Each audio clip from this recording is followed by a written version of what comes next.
Hi. So, I'm going to be recording chapter 22 today, and probably a few more. I'm going to see how many I can get through. My goal is a minimum of four-ish, maybe three, probably three. But I am going to be doing this on and off. So, I actually have to clean the kitchen a little bit, aka do the floor. And my sunburn from yesterday's stream is still being a bitch. So I'm going to record this chapter, then go vacuum the floor, record another chapter, then go mop it, and then record more. Whoop-de-doo. Here we go. This is chapter 22 of Black Cats Are Bad Luck and So Are You, Kid, by Holly. Azuku woke up the next morning to Sushi shifting underneath him. He grunted and sat up, looking over at the older cat blearily. Said cat looked down at him as soon as he began to move and sighed. Sorry, I have to use the square. The humans are asleep. Normally I'm free at night. Azuku sat up more and sighed, looking up at the other cat. What's the square? Sushi sighed and shifted uncomfortably once more. The place where we relieve ourselves, small one. It is what it's called. Azuku sighed and decided not to argue with the other cat. He got up off the older cat and walked over to the door. The carrier was shut by a simple pin that slid into a small slot. Azuku smiled to himself and reached his paw through the small hole within the carrier and pushed the pin up, sliding it out of place and pushing the door open. He walked out of the carrier and made way for Sushi, who grumbled a thanks before running off to the bathroom. Zuko sighed and jumped off the counter as well, walking to his teacher's bedroom. The door was open just a crack, so he slid inside. He climbed up onto the bed to find both of his teachers curled up close together under the covers. He sighed and gently walked over, curling up by his home teacher's head, as usual. The man startled slightly, waking from his slumber, much to Izuku's dismay.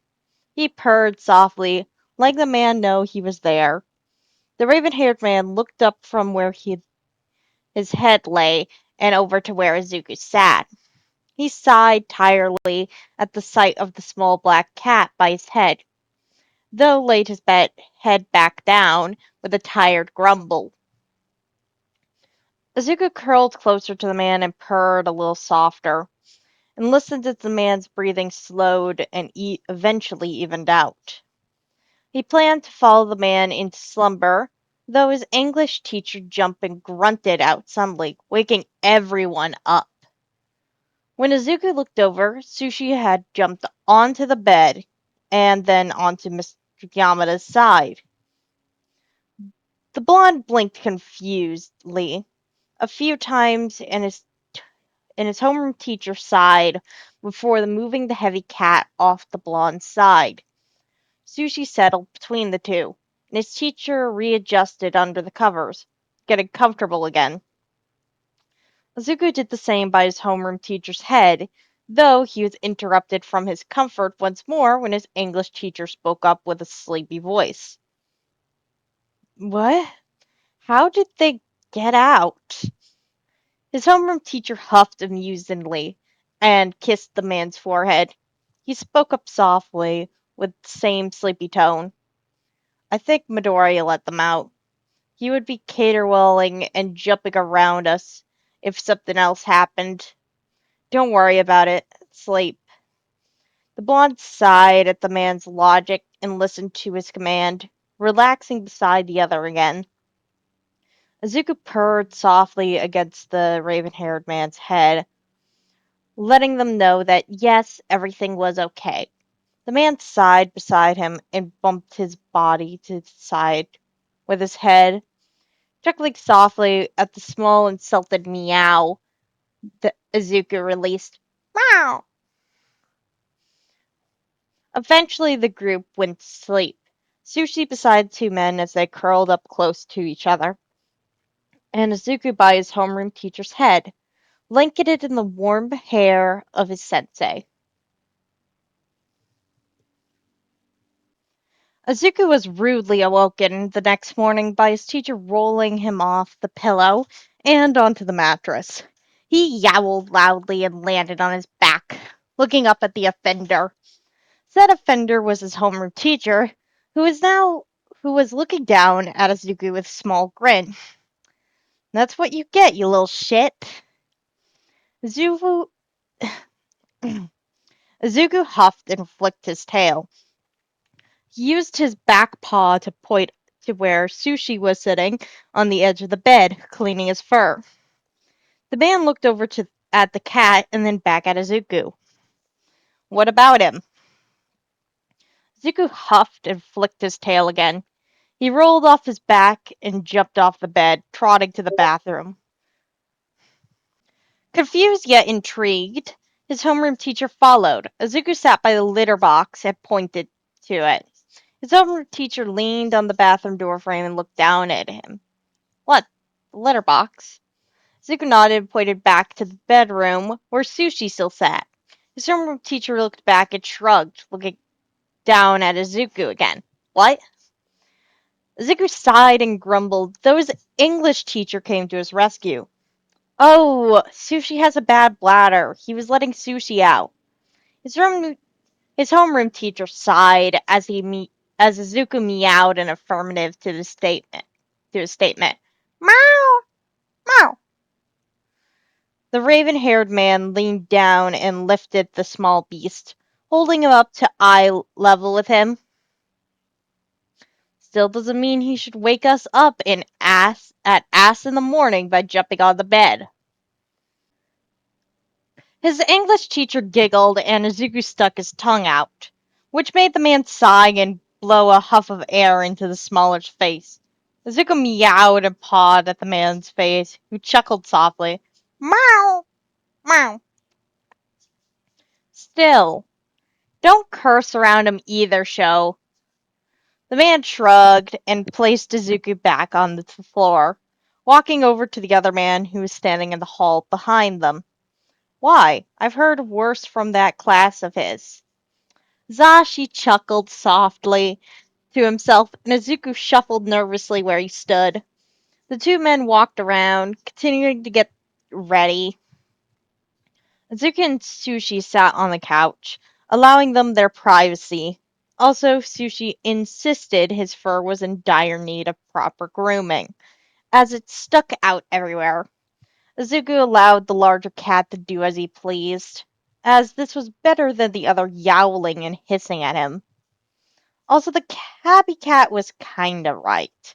His fur did stick up everywhere, a trait that seemed to have been passed down from his own curly hair as a human. His English teacher walked out in full hero attire, yawning and walking over to the kitchen,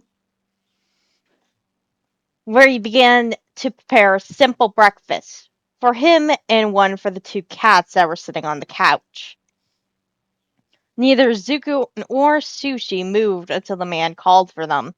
They both jumped off the couch and walked over to the man, who set their food on the counter. Both of them clambered up onto the cold countertop, Sushi landing more gracefully than Izuku. Though they both settled by their respective bowls and began to eat all the same.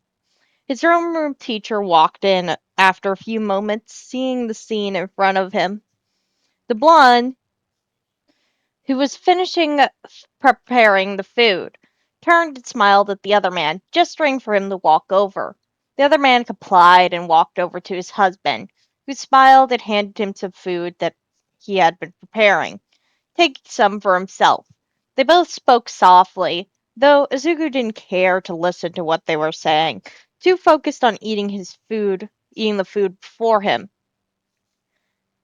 Before Sushi walked over to attack his fur once more, as he had been doing since he got comfortable with the smaller cat.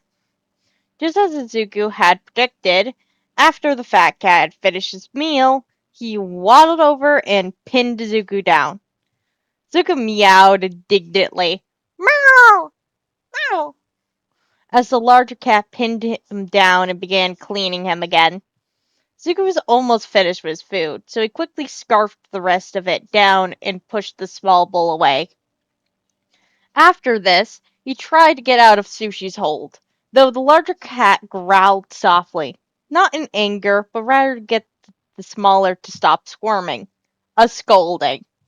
Zuko huffed softly and succumbed to his fate, going limp under the fat and fluffy beast. The surrender made Sushi quite happy, and he began to purr as he continued to fix the young cat's fur, much to his dismay. His English teacher had been taking a video of his struggles, laughing softly to himself. His homeroom teacher was in a similar state, though without the recording device. Zuko glared at them, tail flicking angrily, where it poked out from under Sushi's white underbelly, which only seemed to spur their amusement on further. Zuko finally huffed and scrambled out of the cat's hold, who had let him go this time with an annoyed huff. Both his teachers kept laughing at him as he shook himself off and jumped off the counter, running to the bedroom to hide under the bed. After another 10 minutes, his homeroom teacher called for him, as it was time to leave for UA. Zuko sighed and slid out from under the two men's bed, walking over to the raven-haired man who stood in the hall waiting for him patiently. The man knelt down as Zuko appeared from the bedroom and lifted him from the floor, carrying him back to the kitchen and to the dreaded carrier, though the man stopped in front of Sushi's carrier, which once again was full of the tabby feline. The man set Zuko down in front of it and sighed. We are taking both of you to school today. Sushi will stay in the lounge for now with the other teachers. Do you want to ride with him to school, or do you want to ride in your own carrier? Zuko thought for a moment, Sushi looking at him with a tilted head. What, small one? What troubles you? Zuko sighed and replied, He asked me if I'd like to ride with you on the way to school. The larger cat sighed and flicked his tail, annoyed. He grumbled out his own reply, ears tilted back. Speak using words I know, little street cat. I don't know what any of that means. Zuko perked up and thought for a moment, thinking of how to convey his message to the larger cat. After a few minutes, he figured it out, tail flicking. We are going into the car, outside, to the big building where humans work. The larger cat looked at him for a few moments before sighing, scooting back in his carrier. Say in yours, then, little thing. I don't like to be in the loud beast, and I'd rather you not be subject to my claws, or land on me when the beast shifts. Zuko nodded, understanding, and walked over to his carrier, which his homeroom teacher opened for him. He walked inside, and the door was closed behind him. Zuko turned around and looked up to his teacher, who was looking down at him with a perplexed stare, though he snapped out of it when the large blond man walked in and spoke to the other, telling him that he was ready to go. The raven-haired man sighed and grabbed both carriers, and all four of them walked out the door, the blonde locking it harshly behind them.